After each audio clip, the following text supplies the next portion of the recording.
Bonjour à tous et bienvenue sur la chaîne YouTube Monitorank, outil de suivi quotidien de position.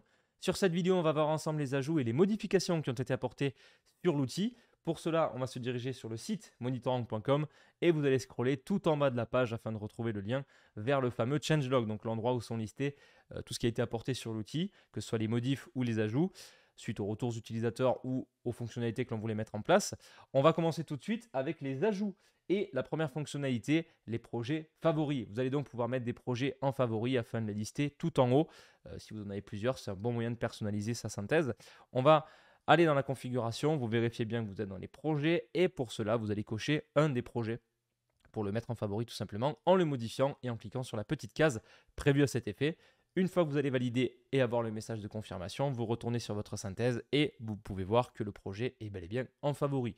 Pour l'enlever, rien de plus simple, c'est la même manipulation. Vous cliquez sur le même projet, vous modifiez et vous décochez pour revenir à zéro.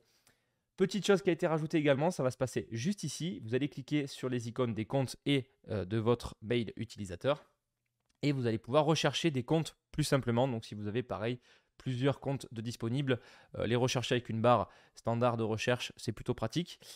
Toujours sur cette pop-up, au niveau des paramètres, nous avons ajouté le traitement de la position 0. Donc vous pouvez soit choisir de séparer les données, de cette manière-là la P0 n'apparaîtra pas dans les résultats naturels. A l'inverse, vous pouvez faire en sorte que la P0 correspond au premier résultat naturel d'un mot-clé. À savoir que le changement prendra effet au prochain scroll de vos mots-clés et que nous réimportons la data. Donc si vous aviez auparavant ce paramétrage-là, nous allons tout mettre à jour pour que la P0 corresponde également au résultat, enfin au premier résultat naturel pour les données que vous aviez auparavant. On va se diriger sur la catégorie des mots-clés et vous parler du calendrier juste ici. Lorsque vous allez mettre une date personnalisée, ce qui est mon cas maintenant, et que vous allez valider, vous pourrez exporter cette date ici, personnalisée, qui sera affichée tout en haut de la liste déroulante avec les dates qui sont déjà disponibles si vous souhaitez faire une analyse sur telle ou telle période. Et elle sera également mémorisée lors de votre déconnexion puis reconnexion. Donc là, ça ne va pas revenir aux 7 jours par défaut à chaque fois. Vous allez avoir cette fameuse date personnalisée. Vous avez également une section export, autre ajout. À chaque fois que vous allez faire un export, il va automatiquement se lister juste ici avec les noms, le nombre de traitements, la période, les sites qui ont été exportés, le type, si c'est HTML, PDF ou CSV, la date de dernière mise à jour, si elle possède une récurrence ou non, et vous allez pouvoir le télécharger manuellement en cliquant sur cette petite flèche juste ici.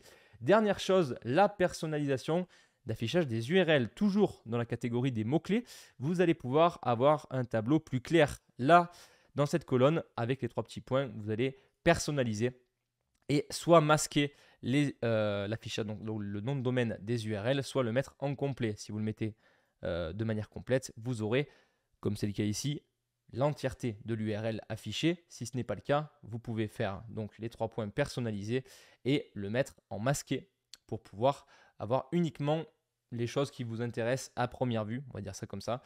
Ce qui permet, comme j'ai dit tout à l'heure, d'avoir quelque chose de plus clair, surtout si vous avez un nombre de colonnes qui est assez important.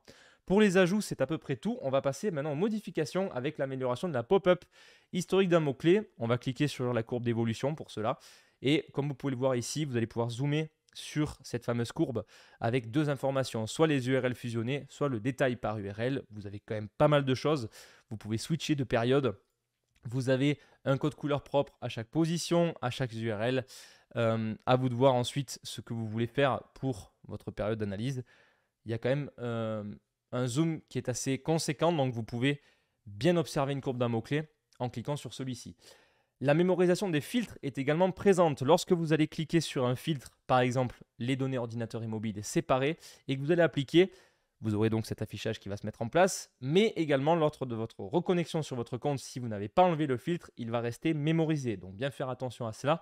Ça peut être un avantage si vous souhaitez avoir une vue personnalisée avec des filtres, mais si vous ne le voulez pas, il vous faut annuler et appliquer le fait que le filtre ne soit plus appliqué justement. Bien faire attention à cela.